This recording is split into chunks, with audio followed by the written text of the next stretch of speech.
everyone, welcome to our channel, A Quiet Life. Today I'm going to share with you some things that we have been doing to try and keep our immune system up, to keep it up high because of COVID that's going around. Last year when COVID came through, I really wasn't super concerned about it.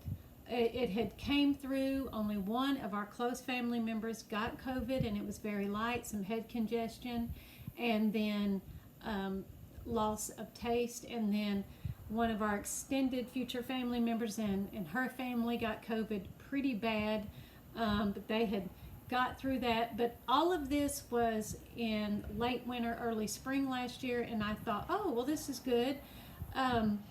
It's went through, everybody's done well. I think we're on the end of this, so we just didn't even contemplate getting vaccinated or anything else like that, because we just thought that we were good, we were fine, we didn't need to.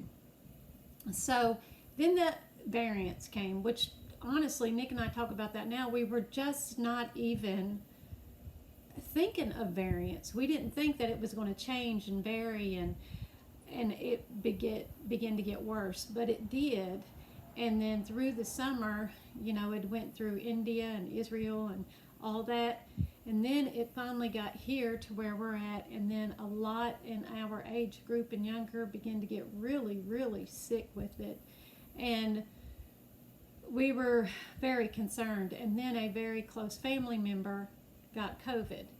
And we really had to start rethinking some things, because you hear so much and you can find anything that you want on the TV or internet. Any view that you want, you can find it.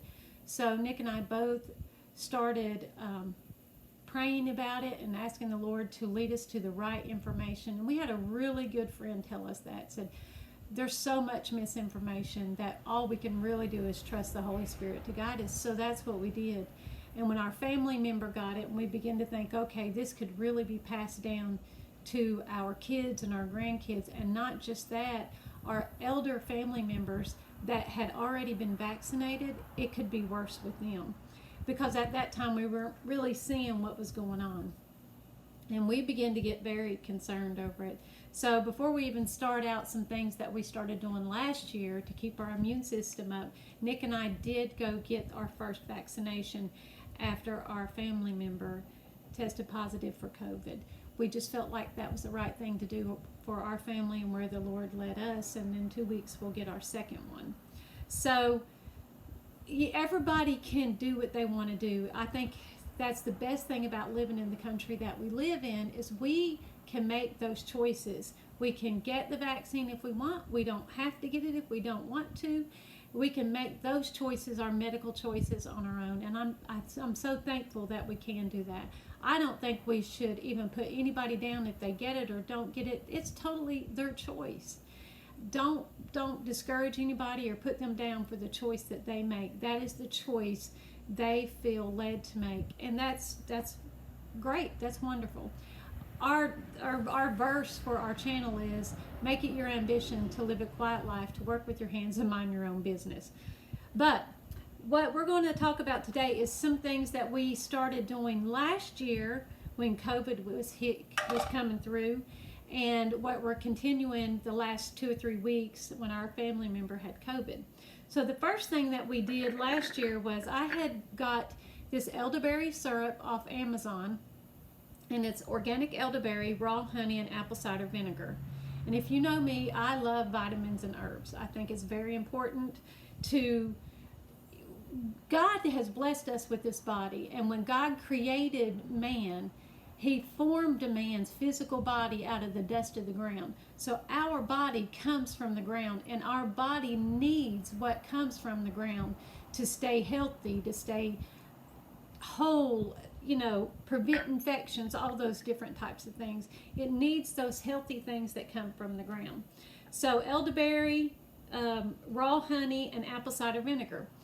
We mix this with diet tonic water. Now we'll take like an ounce of this and an ounce or two of this and mix them together. The diet tonic water, diet because it doesn't have carbs in it, but tonic water because it has quinine in it, and quinine is really good for aches and pains and things like that. That's what they give malaria patients. With this new COVID that's coming out, there's a lot of stomach issues with it. And around here, when people have a stomach bug, they drink a lot of 100% grape juice. It does something good in the gut to deal with stomach bugs. So this is also good to mix with the diet tonic water. And honestly, it just takes 3-4 ounces of the Welch's. You don't have to drink a whole glass of this. So another thing that we do, and we started this, occasionally we would take it throughout the year, but the last 2 or 3 weeks we've really done this, is take zinc, 50 milligrams. I just got this at Dollar General. Vitamin C, 500 milligram, Dollar General. I don't know, I may have got this at Walmart or offline, online, Amazon, I don't know. Vitamin D3, 2,000 IUs. And we take that a day. Now, if you're feeling a little bit bad, I take an ibuprofen and a Tylenol together. But Nick cannot do that.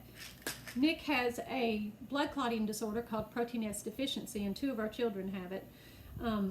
We don't know about one of our children because he hasn't been tested, but 2 of our children also have it. So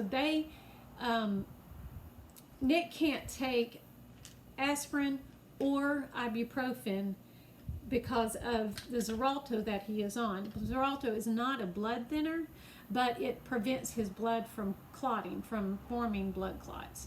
So he can't take that, but he takes a Tylenol, and I take a Tylenol and an ibuprofen.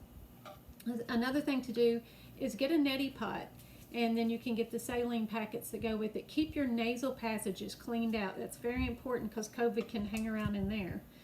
And then we got hydrogen peroxide, and we would gargle in hydrogen peroxide 3 times a day, 30 seconds to a minute each time. Get it back in that throat, clean your mouth out, and it really kind of keeps the COVID at bay. Our son-in-law's dad told us about Xlear. You can get this off Amazon or Walgreens, and it is a grapefruit seed extract, and you spray 2 shots a day in each nostril twice a day. And it really does work. This stuff really does work. It keeps your nasal passages really good and clean. Another thing that I think is super important is to stay hydrated. Now, last year, it was actually 2 years ago, Nick and I bought a Berkey water filter. It's a Berkey water filter and purifier, this silver thing right here. I don't know if you can see it or not, but anyway, we bought this Berkey water filter and purifier because we have well water, and a lot of people are building around us, and we just thought, well, maybe the water is not as good as it used to be. Maybe it's a little bit contaminated. So we bought the Berkey. It filters and purifies our water. We drink a lot of water, and we were drinking that. And then about last year, about October, Nick and I both started getting these big infections underneath our left arm. I mean, nasty infections underneath our left arm. And we started getting these terrible leg pains, both of us. And we just didn't even think about it all together until I was putting in blueberries and sent a stool sample to Clemson University, and it came back that we have excessive amounts of zinc in our water, well, in our stool, which filters into our water. And finally, when Nick went to our family doctor, I said, the only thing we have changed is that Berkey water filter and purifier. I said, you ask him, because by then COVID was out and they were talking about all this zinc, and you need zinc for your immunity and for your health.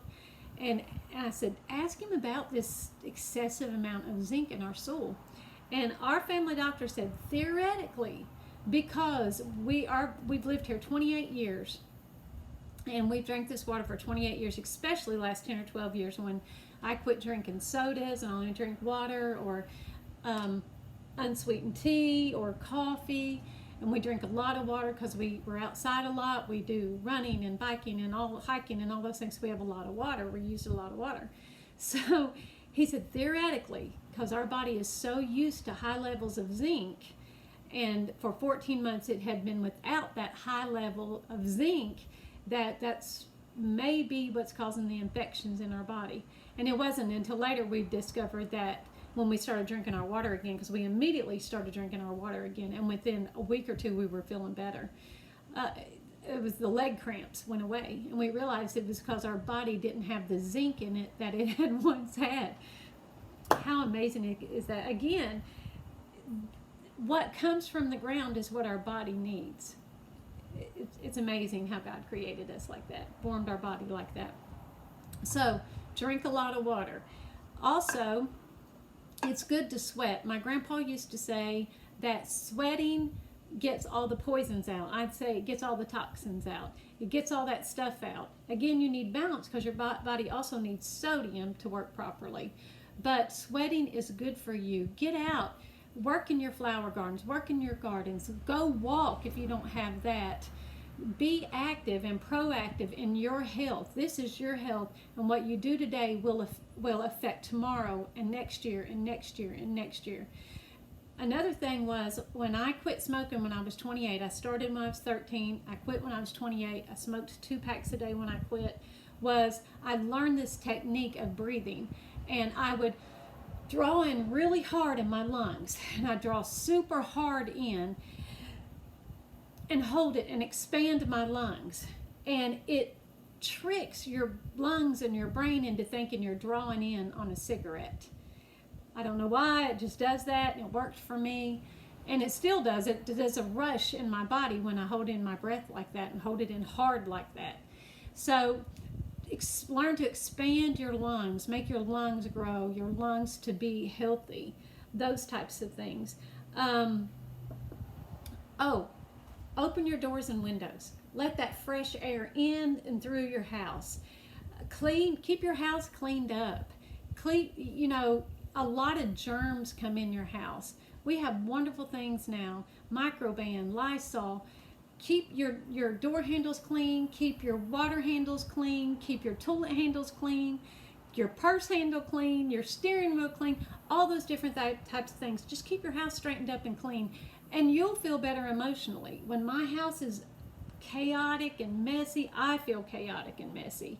I've always felt like that. I've always enjoyed a clean house, and it's always been a priority to me, at least one day a week, to clean my house. Much to my kids when they were growing up, they didn't care for that a whole lot, but that's how I grew up, and that's how they grew up, and it's important to keep your house clean, and things like that. Go outside and get some fresh air. Learn to go hiking or walking, or just enjoy God's beautiful creation, the earth. Get that sun on your skin. Get that sun. Let that sun, you need that vitamin D. Breathe in that fresh air. Enjoy flowers and the earth and all that, because again, now down here you can't really walk barefooted much because of the fire ants, but if you can go barefooted or get your hands in dirt, that's good for your body. It's good for kids' bodies.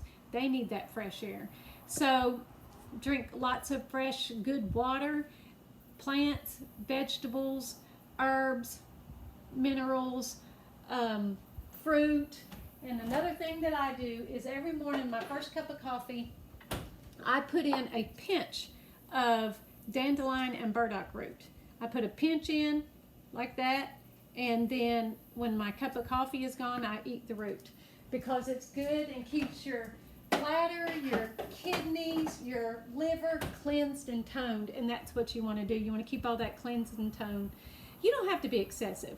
You don't have to be one of these major athletes. Just go out and walk, get some fresh air, eat the right things. Spiritually, go to church, worship Jesus. Those things are so good and healthy for you. Help somebody else out. Do something for somebody else. Emotionally, that's healthy. Don't sit in the house all the time and watching TV or being on the computer. Put your Facebook up a while. Put all your social media up. Take a few months off from it. Learn to enjoy being without all this stuff for a while. Learn to love and enjoy yourself again, who you are, like you did when you was a kid. Enjoy nature. In South Carolina, we have lots of great state parks to visit, things like that, lakes and all that. Just learn to be healthy spiritually, emotionally, physically, and to take an active role in staying and being healthy. Read your Bible. Fellowship with friends. All these different types of things I think are great things. Those are things that I do that works for me, that helps me to keep joy in my life and healthy in all types of different ways, the best that I can. Not to say that I'm not going to get COVID, because I may get COVID. I may. That's just how it is. I may get it and I may get it hard. But I will feel much better knowing that I did everything I could to prevent it. Or at least to make it less as it goes through. So, you know, good luck with that. I hope you don't get COVID. Trust the Lord. But the most important thing that anybody can do is to have a beautiful, intimate relationship with Jesus. And that is my prayer for you above all things, but above any type of physical health or anything else, is that relationship with Jesus. Because let's face it, life on this earth is temporary. We're all going to die someday. Maybe with COVID, maybe not. You know, we don't know how long we live. The Lord sets our days. He says that in Psalm 139. He sets our days. But those days that we are here, make the most of them. And the most of them are in Jesus. And living from Him, having abiding a beautiful, abundant relationship with Jesus. Go to church. Enjoy fellowship with other believers. And talk to somebody else who doesn't really know Jesus. Just, even without words, sometimes we can be a fragrance of life wherever we go. So be that fragrance. All right. Stay healthy. Thanks for watching.